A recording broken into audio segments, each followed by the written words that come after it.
बिस्मिल्लाहिर्रहमानिर्रहीम अस्सलाम वालेकुम स्टूडेंट्स। आज हम डिस्कस करने लगे हैं कंप्यूटर पे।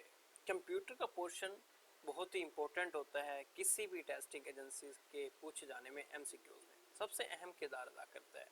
अगर आज की हम बात करें तो आज की इस टाइम में करंट सिचुएशन में चाहे वो एफपीएससी का टेस्ट हो, चाहे वो पीपीएससी का टेस्ट हो, चाहे वो ओटीएस का टेस्ट हो, चाहे वो एनटीएस का टेस्ट हो, चाहे वो जिस भी टेस्टिंग एजेंसी का टेस्ट हो, कंप्यूटर का पूछा जाना एमसीक्यूज़ का रोल पेश जो किया जाता है उस टेस्ट में वो बहुत इंपॉर्टेंट होता है।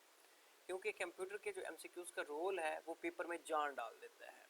और वो इस तरह से कि अगर मैं आपको बताऊं कि आज का दौर जो है, करंट सिचुएशन जो है वो आईटी के ऊपर आ चुकी है, मुकम्मल बेस कर चुका है डेटाबेस आपका कंप्यूटर पे।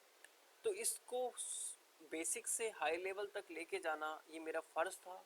मैंने आपके साथ नोट्स शेयर करने हैं जो कि बहुत ही इंपॉर्टेंट नोट्स हैं, जो आपको हर पेपर के किसी भी टेस्ट एजेंसी में मदद फराहम करेंगे। अगर कोई दोस्त या कोई फ्रेंड्स, कोई कुलीग्स अगर इसको परचेज़ करना चाहता है तो वो मुझसे रब्ता कर सकता है, मैं उसको ये प्रोवाइड कर सकता हूँ। बहुत इंपॉर्टेंट ये नोट्स मैं आपको दे सकता हूँ।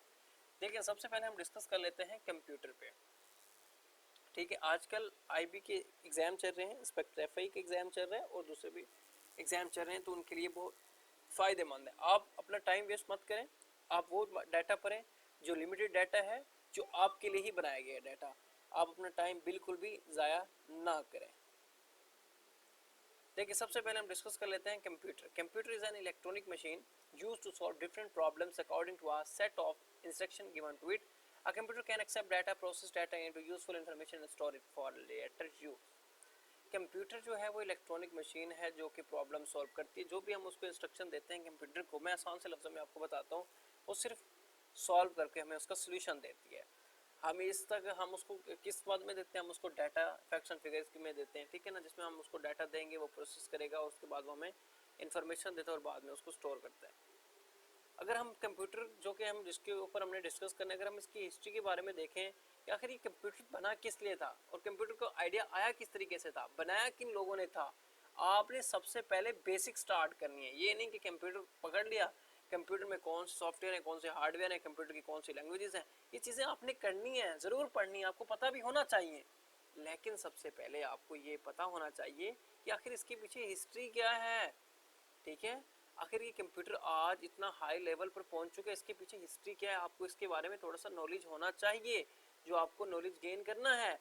फिर आप जाके किसी भी कम्पिटिटिव एग्जाम में सक्सेसफुल कामयाब हो सकते हैं। अगर आप ये चाहते हैं कि हमें सिर्फ और सिर्फ रट्टा मारा जाए और हमें डॉक्यूमेंट्स प्रोवाइड कर दिए जाए, हमें समझ आ जाए, इस तरह नहीं हो सकता स्टूडेंट्स। आपको बैठना पड़ेगा, आपको टाइम देना पड़ेगा, आपको अंडरस्टैंड करना पड़ेगा, आपको अपने खुद से नोट्स डेवलप करने पड़ेंगे। जैसा कि मैं आपको लेक्चर डिलीवर करता हूँ तो आप इसमें से और सवाल सोचें कि क्या क्या बन सकते हैं, आपको खुद अपने नोट्स डेवलप करने पड़ेंगे। अगर आप इस वीडियो को देखने के बाद 1 घंटा या आधा घंटा भी बैठ जाते हैं अपने एमसीक्यूज बनाने के लिए, तो आई होप कि आपकी अच्छी तैयारी हो सकती है। अच्छा, बात इस तरह से है कि हिस्ट्री ऑफ कंप्यूटर की बात करते हैं। सबसे पहले हमारे पास आता है अबाकस। अबाकस क्या था? अबाकस एक कंप्यूटिंग डिवाइस थी जो डेवलप हुई थी आज से 5 साल पहले, जो सिंपल उसके अंदर ऐड था। वो क्या करती थी? वो जमा और सब्ट्रैक्शन, माइनस करती थी। ठीक है, जिसका काम था सिर्फ जमा और नफ़ी करना, माइनस करना।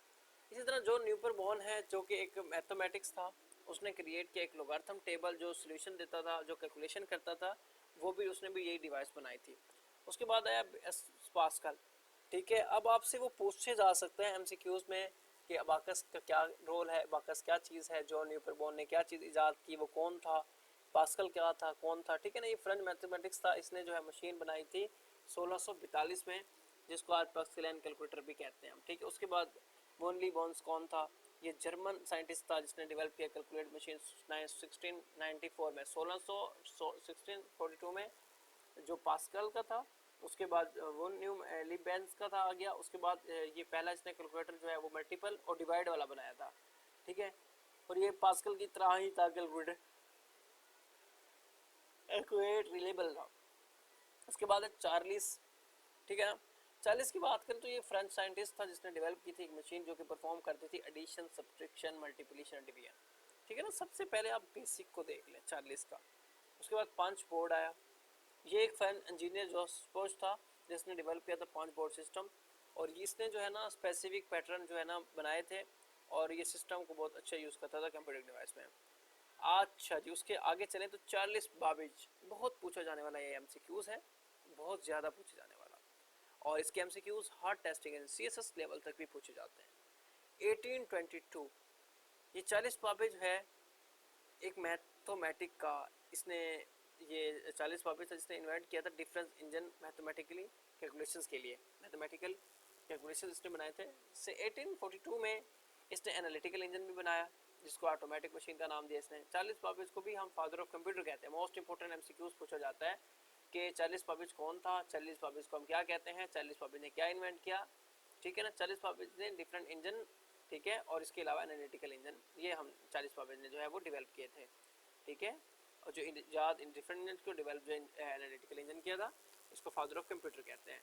1791 1871 1751 में 1791 में ये पैदा हुए, और 1871 में इनकी जो है वो डेथ हो गई थी।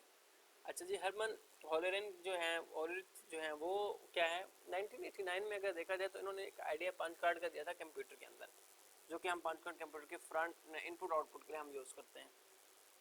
इसी तरह हमारे पास एटोनोसॉफ्ट था, जो एक प्रोफेसर थे लॉ यूनिवर्सिटी के, इन्होंने जो इलेक्ट्रॉनिक कंप्यूटर इजाद किया था, बुलियन अलजेब्रा का जो सोल्यूशन था इन्होंने पुट किया था, उसके अंदर ये फाउंडर भी हैं, और ABC ये इन्हीं का नाम है, ठीक है ना।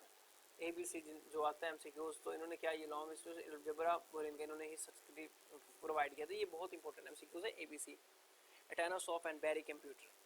उसके बाद है जॉर्ज बोले, ठीक है ना। जॉर्ज बोले की अगर बात की जाए तो इसने जो है ना बाइनरी सिस्टम अलजेब्रा बनाया था। इसके जो रूल्स थे ना, उस स्टैट थे एनी मैथमेटिकल क्वेश्चन के लिए, तो सिंपली से रूल या सही होंगे या फिर गलत होंगे। आजकल हम इसको बहुत ज़्यादा डिस्कस भी करते हैं, ठीक है। और उसके बाद अर्ली कंप्यूटर एज, ठीक है ना। कंप्यूटर की एज के जहाँ से सिस्टम स्टार्ट हुआ, तो उस टाइम जो है ये मार्क 1 में था, ठीक है। यानी कि इसका जो 1937 से 1944। अच्छा जी, उसके बाद अगर हम बात करें तो इसको हम जो है ऑटोमेटिक सीक्वेंस कंट्रोल कैलकुलेटर भी कहते हैं, ठीक है। इसको हम ऑटोमेटिकली कंट्रोल, और ये पहला ऑटोमेटिकली कैलकुलेटिंग मशीन थी जो हार्वर्ड एक ने यूनिवर्सिटी से की थी। ये बहुत रिलेबल और साइज में बहुत बड़ी थी, ठीक है। और इसके अंदर जनरेशन्स भी हैं, मैं आपको ये भी बता दूं इसके अंदर क्या है, जनरेशन्स भी ऐड की गई हैं। और मैं आपको ये बताऊं इसके अंदर जनरेशन्स कुछ इस तरह से है कि first computer, second computer, third generation, first generation, second generation, third generation, fourth generation, fifth generation, इस तरह से जो है ना इसके अंदर ये है, जिनको हम ब्रीफली तौर पे एक्सप्लेन करेंगे। देखिए, सबसे पहले आपको जो याद करने का तरीका पता होना चाहिए वो ये है कि फर्स्ट जनरेशन कंप्यूटर में क्या इस्तेमाल हुआ, सेकंड जनरेशन कंप्यूटर में क्या इस्तेमाल हुआ, थर्ड जनरेशन में क्या हुआ, फोर्थ में और फिफ्थ में क्या क्या हुआ। देखिए, और इनके सन आपको याद होने चाहिए, क्योंकि 1946 से 1959 के दरमियान फर्स्ट जनरेशन कंप्यूटर जो है वैक्यूम ट्यूब इस्तेमाल करता रहा है, तो आपको पता होना चाहिए। सेकंड जनरेशन ट्रांजैक्शन इस्तेमाल हुए हैं 1959 से 1965 तक। इंटीग्रेटेड आईसी, इंटीग्रेटेड सर्किट है, ये चिप है बेसिकली, 1965 से 1971 तक इस्तेमाल हुई है।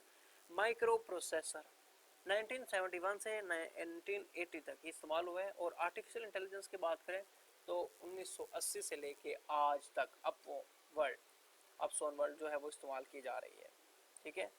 फर्स्ट जनरेशन कंप्यूटर की अगर आपको मैं दिखाऊं तस्वीर, तो आप अपने इस टाइम स्क्रीन पर मुलाहिजा फरमा सकते हैं। ड्यूरेशन इसकी 1946 से 1959 है। टेक्नोलॉजी इसमें वैक्यूम ट्यूब इस्तेमाल की गई है। एनिक और UNIVAC work computers of first generation, ये दोनों जो हैं ये इसी के ही हैं इजाद करना। सेकंड जनरेशन कंप्यूटर में देखिए ये ट्रांजैक्टर है जो आप अपनी स्क्रीन पर इस टाइम मुलाहिजा फरमा सकते हैं, 1959 से 1965 तक है, ठीक है। जॉन बर्डिन ने जो है इसको इजाद किया था। ट्रांजिस्टर जो डेवलप किए थे वो बेलन लेबोरेटरी में इस्तेमाल हुए थे, इजाद हुए थे 1947 में। और इस IBM 7094 सीरीज, IBM 40, ठीक है, 00 और CDS 164, ये वेरी इंपॉर्टेंट एग्जांपल्स हैं जो पेपर्स में अक्सर पूछ ली जाती है। सेकंड जनरेशन कंप्यूटर में IBM 7094 सीरीज, IBM 1400, CDS 1964, ठीक है। और इसके अलावा सेकंड जनरेशन कंप्यूटर की टेक्नोलॉजी जो थर्ड जनरेशन में है, तो थर्ड जनरेशन में इंटीग्रेटेड सर्किट हुआ है इस्तेमाल, तो उसमें जो IBM 370 और IBM 360 इस्तेमाल किया गया है। फोर्थ जनरेशन की बात की जाए तो आप अपनी स्क्रीन पर इसको मुलाजा फरमा सकते हैं 1971 से 1980 तक ये रहा है पैनल। इसके अंदर टेक्नोलॉजी जो है वो माइक्रो प्रोसेसर इस्तेमाल की गई है और इसके अंदर दो चीज़ें थी, एक थी लार्ज स्केल इंटीग्रेटेड सर्किट और दूसरा था very large scale integrated circuit. इसकी एग्जांपल बहुत ही इंपॉर्टेंट है, एप्पल मैकिंटोश भी इसकी एग्जांपल है और IBM PC भी इसकी एग्जांपल थे फोर्थ जनरेशन के। फिफ्थ जनरेशन की बात करें तो 1980 से अब तक जारी है artificial intelligence, ultra large scale integrated है, ठीक है। और इसके अलावा डिफरेंट टाइप्स हैं कंप्यूटर्स की, वो मैं आपको बता देता हूँ, उसके बाद हम जो है टॉपिक जो है एंड करेंगे ताकि वीडियो जो है वो ज़्यादा लंबी ना हो सके। मैं कोशिश करूँगा कि आप लोगों को 10 लेक्चर के 10 जो लेक्चर्स हैं 10 ये जो पूरा सिलेबस है 10 लेक्चर बना के मैं आपको जो है वो दे दूँ। डिफरेंट टाइप्स ऑफ कंप्यूटर्स हैं, एनालॉग है, ठीक है, उसके बाद हाइब्रिड है और डिजिटल कंप्यूटर है। एनालॉग कंप्यूटर की अगर बात करें तो किसी भी क्लास की डिवाइस में जो वेरिएबल फिजिकल क्वांटिटी में हो, यानी कि हमारे पास प्रेशर हो, स्पीड हो, वोल्टेज हो, तो ये हमारे पास एनालॉग कंप्यूटर होगा। 1930 में इसको बनाया गया था। इसके जो फादर हैं वो मेलो पेट्रोविक एल्स हैं। डिजिटल कंप्यूटर की बात करें तो डिजिटल कंप्यूटर के अंदर हम ऑन और ऑफ का मतलब होता था 1, ठीक है, और ऑफ का मतलब होता था 0, ठीक है, ये सिस्टम इस्तेमाल किया गया था। इसमें IBM था, एप्पल मैकिंटोश था और डिजिटल कंप्यूटर शामिल था। हाइब्रिड कंप्यूटर जो था ये कम्बिनेशन था एनालॉग का भी और डिजिटल का भी, इस्तेमाल किए गए थे रोबोटिक्स के लिए, लेबोरेटरीज के लिए, ठीक है, लेबोरेटरीज के लिए। अच्छा, इसके अंदर भी कंप्यूटर की क्लासिफिकेशंस हैं। किसकी बात करूँ? हाइब्रिड कंप्यूटर की, जिसमें सुपर कंप्यूटर है, मेन फ्रेम कंप्यूटर है, मिनी कंप्यूटर है, माइक्रो और पर्सनल कंप्यूटर है। बहुत ज़्यादा पूछे जाते हैं MCQs में सवाल, आपको इसका पता होना चाहिए। सुपर कंप्यूटर हमारे पास क्या होता है? ये मोस्ट पावरफुल है, मोस्ट फास्टेस्ट है, ठीक है, टैंक्स के लिए, फोर्स टेस्टिंग के लिए, एटॉमिक रिसर्च के लिए इस्तेमाल किए जाते हैं, ठीक है। मिसाल के तौर पर रोड रनर है, कैरेटी 19 है, ये सुपर कंप्यूटर है, ये एग्जांपल पूछी जाती है। इवन कि ये आपको बताऊँ मास्टर लेवल में भी और एग्जाम होते हैं उस पर भी पूछी जाती है कैरेटी 19। ब्लू जीन हो गया, आज की वाइट हो गया, ये सुपर है। और मेन फ्रेम कंप्यूटर की बात की जाए तो ये बहुत बड़े कंप्यूटर थे, पावरफुल थे, माइक्रो से और मिनी से। और इसकी जो रैंक्स में रिसर्च में भी इसकी इस्तेमाल था, कंपनी बड़ी बड़ी controller ticket main frame computer इस्तेमाल क्या करती थी उस टाइम। तो IBM सिस्टम जो है वो 10 था। मिनी कंप्यूटर की बात करें तो ये छोटा है मेन फ्रेम कंप्यूटर से, इसमें HP 3000 इस्तेमाल की जाती है। माइक्रो प्रोसेसर या पर्सनल कंप्यूटर की बात करें तो माइक्रो प्रोसेसर को ही पर्सनल कंप्यूटर कहते हैं। IBM introduce one micro in 1981 that was IBM PC desktop laptop handle. अब आपको पता है कि जो हमारे पास माइक्रो कंप्यूटर थे, डेस्कटॉप का तो आपको पता है, जो इतने बड़े सिस्टम में बड़ा, लैपटॉप का तो आपको पता है, हैंडल होल्ड का ये पता ही है आपको, सही है ना। तो उसके बाद ये कुछ चीज़ें थी जो मैंने आपके साथ शेयर की हैं। इसमें father of personal computer Henry Edward reports हैं। उसके बाद अगला जो हमारा लेक्चर होगा वो इंशाल्लाह डिपेंड करेगा व्हाट इज़ प्रोग्रामिंग लैंग्वेज कितने किस्म की हैं, कौन कौन सी हाई लेवल प्रोग्रामिंग लैंग्वेज है, कौन सी लो प्रोग्रामिंग लैंग्वेज है, और प्रोग्रामिंग लैंग्वेज के अंदर हम करते क्या हैं, इस हवाले से मुकम्मल अपडेट आपके साथ में रखूँगा इंशाल्लाह। और अगर आपको लगता है कि इसके अलावा इसके अंदर कोई डाटा पुट किया जा सकता है या मैंने कोई मिस किया है डाटा, तो काइंडली आप मेरे साथ शेयर करेंगे ग्रुप में। अगर आपको लगता है कि ये बहुत लिमिटेड नोट्स हैं, अगर आप इनको कर लेते हैं तो बहुत अच्छे मार्क्स आपके आ जाएंगे। इसके अलावा कुछ नहीं आएगा, ये मैं आपको बता दूं। पहले ये मैं आपको वाजे कर दूं कि इसके अलावा आपसे कुछ नहीं पूछा जाएगा, ठीक है। ये मैं आपको 100% कह दूं कि इसके अलावा आपसे कुछ भी नहीं पूछा जाएगा।